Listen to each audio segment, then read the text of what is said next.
నమః శివాయ. కార్తీక మాస అనంతరం మార్గశిర మాసంలో పోలీస్ వర్గం రోజు స్వామివారి యొక్క అభిషేకం.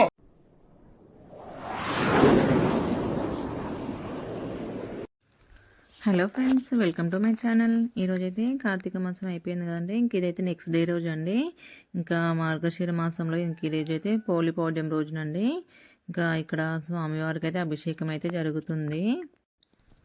అభిషేకం అయిపోయిన తర్వాత ఇంకా దీపాలు వదులుతారండి ఇక్కడ. ఇంకా దాని గురించి అయితే చాలా బాగా చెప్పారు పంతులు గారు అయితే. పోలి పౌర్ణమి అంటే ఏంటో చాలా వివరంగా చెప్పారు. ఇంకా వ్లాగ్ అయితే ఇక్కడ మిస్ కాకుండా చూసేయండి ఫ్రెండ్స్, ఓకేనా. ఇంకా దీపాలు ఎందుకు వదులుతారో, 30 days ఇంకా దీపాలు కూడా ఎందుకు పెడతారో అనేది ఇంకా ఇక్కడ పంతులు గారు అయితే చాలా బాగా చెప్పారు. వ్లాగ్ అయితే ఇక్కడ మిస్ కాకుండా అయితే చూసేయండి ఫ్రెండ్స్, ఓకేనా. ఈ వీడియో చూసిన తర్వాత మీకు ఎలా అనిపించిందో కామెంట్ బాక్స్ అయితే కామెంట్ చేయండి. ఓం నమః శివాయ. కార్తీక మాస అనంతరం మార్గశిర మాసంలో పోలీస్ వర్గం రోజు స్వామివారి యొక్క అభిషేకం. ఓం భగవన్ విశ్వేశ్వరాయ మహాదేవాయ త్ర్యంబకాయ త్రిపురాంతకాయ త్రికాగ్నికాలాయ కాలాగ్నిరుద్రాయ నీలకంఠాయ మృత్యుంజయాయ సర్వేశ్వరాయ సదాశివాయ శ్రీమన్మహాదేవాయ నమః. ఓం నమః శివాయ.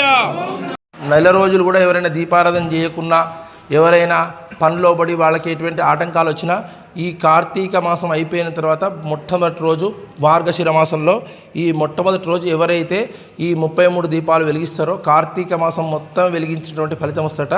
33 దీపాలు కూడా అందరూ వెలిగించి ఆ అమ్మవారిని కార్తీక దామోదరుని నమస్కారం చేసుకోండి. ఓం నమః శివాయ. ఆ అక్షంతలు కొన్ని తలమి జల్లుకోండి.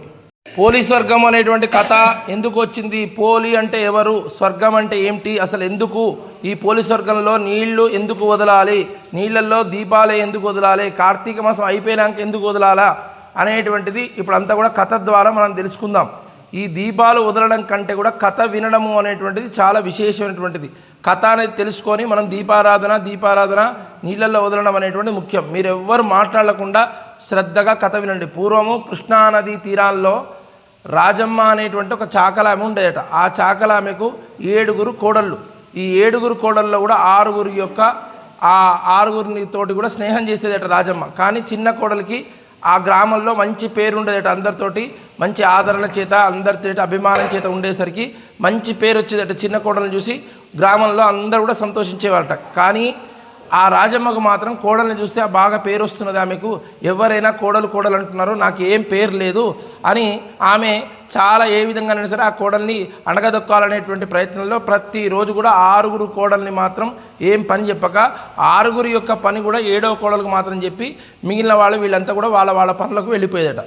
ఇంతలో కార్తీక మాసం వచ్చిందట. కార్తీక మాసంలో ఆమె ఏం చేసిందట, 6 కోడలను కూడా తీసుకొని కృష్ణానది తీరానికి పోయి దీపాలు రోజు పెట్టేదట. చిన్న కోడల్ని మాత్రం ఆమె రానియకుండా, ఆమె పూజ చేయకుండా ఆపేదట. పూజ చేయకుండా ఆపేసరికి ఆమె చాలా బాధపడేది. ఆమె అప్పటికి కూడా